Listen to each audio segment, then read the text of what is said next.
admitting you've got a problem, as Catherine says, hugely brave. We feel you're in an awful situation. We wish you well. Thank you very much. Cooling, I want to talk about cooling tablets. A lot of people identify with Sarah, you know, you reckon you're addicted, and you've been addicted for the past 3 years. When did you take it out? It can vary. Probably why did you stop taking it? Why not take it?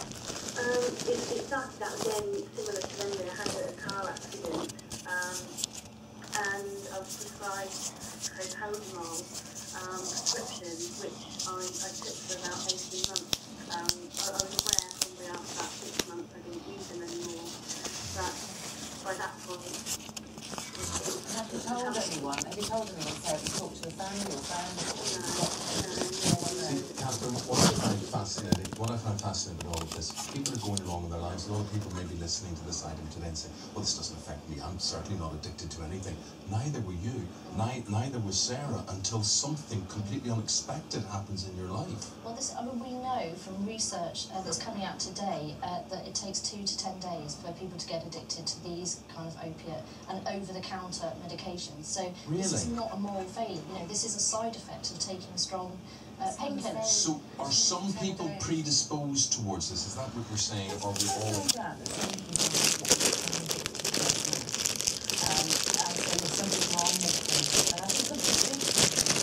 Are you taking them appropriately? So if you are taking them for their side effects, because actually they know emotional pain, and make you feel a bit relaxed and spaced out. Sarah can talk about radicalization. There was this seething hatred of Britain because he was being monitored by security agencies. Well, the security agencies wouldn't have monitored him without some form of suspicion based on evidence. The fact that he was stopped by... Clue, you understand me?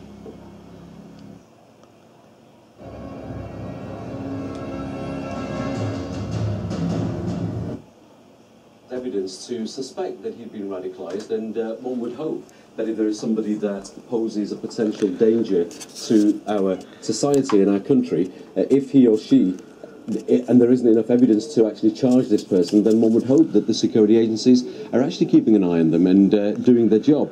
But ultimately, at the end of the day, it's very easy to blame somebody else. It's very easy to say, this is the reason why, that's the reason why. This guy believes and believed, according to the agencies, before he went out to Tanzania, that he wanted to join a terrorist organisation and finally... Which means we could slip back to the way things were. That dam up there was the answer. And we just had no idea they were up there too. So what do we do now?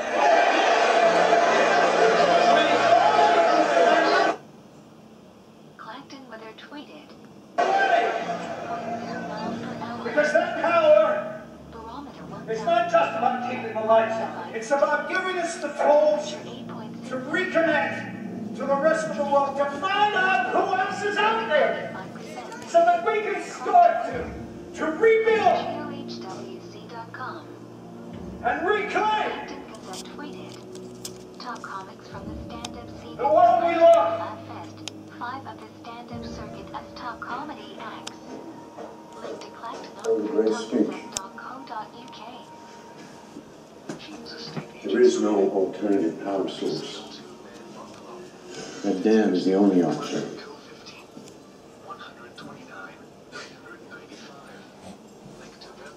And then we fight them. Take a look at row 4. It's identify, and this is how it works. This is identify. You will see a list of 8 answer options. You will then be shown a statement. Correctly identify the 4... Your clothes are going to come off when someone wins, aren't they? Yes! Yes, they are! There goes the next Premises in order to protect the wider good of society. And maybe that balance is shifting. Certainly, the threat that we face from terrorists here in the UK has gone up over the last 3 years. And there has to be some response to that. What we don't want to do is wait for some ghastly 7/7 style terrorist attack here in the UK before political opinion changes. The whole point is to move internationally to ensure that however we look at it, We've heard the argument has been put forward that detention of Mohammed Emwazi, and this was also said about Michael Adebolajo and Michael Adebowale, that their detention and their treatment by the security services might have played a role in their radicalisation, might have been counterproductive. Well, again, I'm not going to comment on the individuals, but in general, I think those are very specious arguments. These people draw attention to themselves because of their activity, their mixing participation in extremist and sometimes terrorist circles. So of course they're going to draw attention to themselves.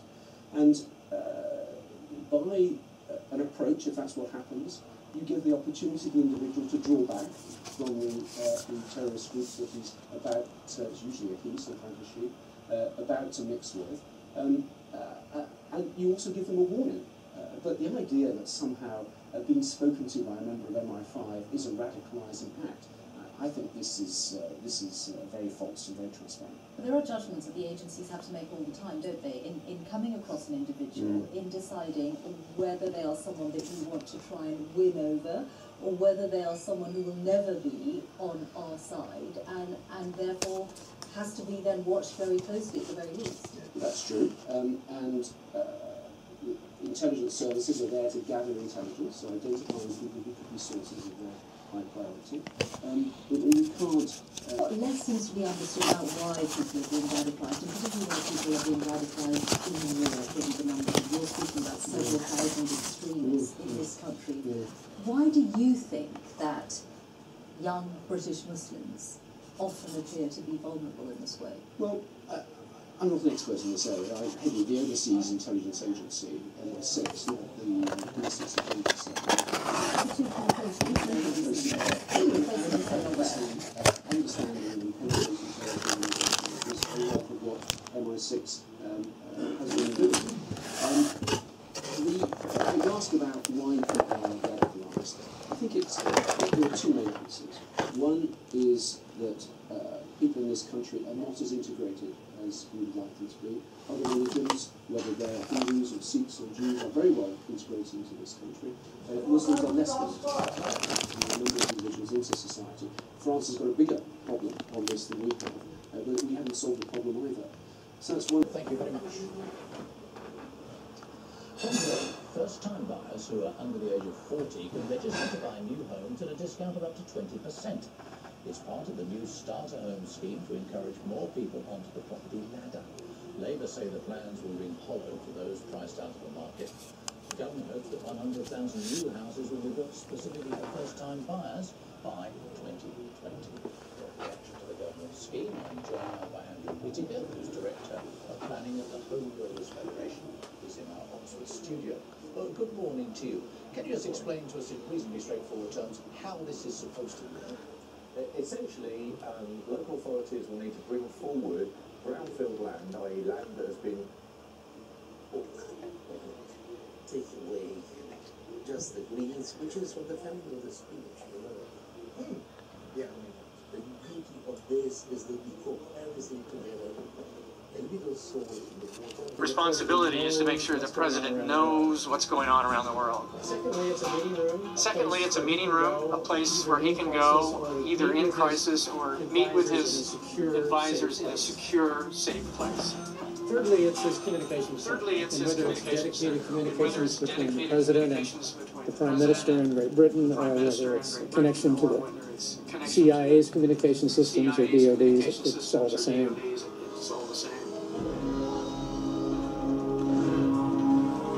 It's officially called its more secret name. One of Nixon's aides, who later became national security advisor to President Clinton, Tony Lake, Alexander Haig said, "Come on, you want to go with me to the Situation Room? Henry Kissinger is going to take the CIA to the woodshed." Lake thought the room was the woodshed, so it ended up getting that name.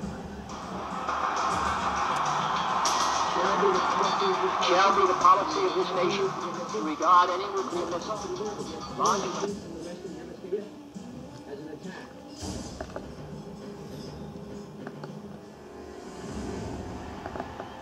There was the disastrous Bay of Pigs invasion in 1961 that prompted President John F. Kennedy to create the Situation Room. Its purpose was to improve real-time communications, intelligence, and crisis support. Previous presidents have been hostage to the State Department, Situation room. Defense, or intelligence. First and foremost, the Situation Room is the President's Alert Center. Their most important responsibility is to make sure the President knows what's going on around the world. Secondly, it's a meeting room, a place where he can go either in crisis or meet with his advisors in a secure, safe place. Thirdly, it's his communications center, and whether it's dedicated communications between the President and the Prime Minister in Great Britain, or whether it's a connection to the CIA's communication systems or DOD's, it's all the same.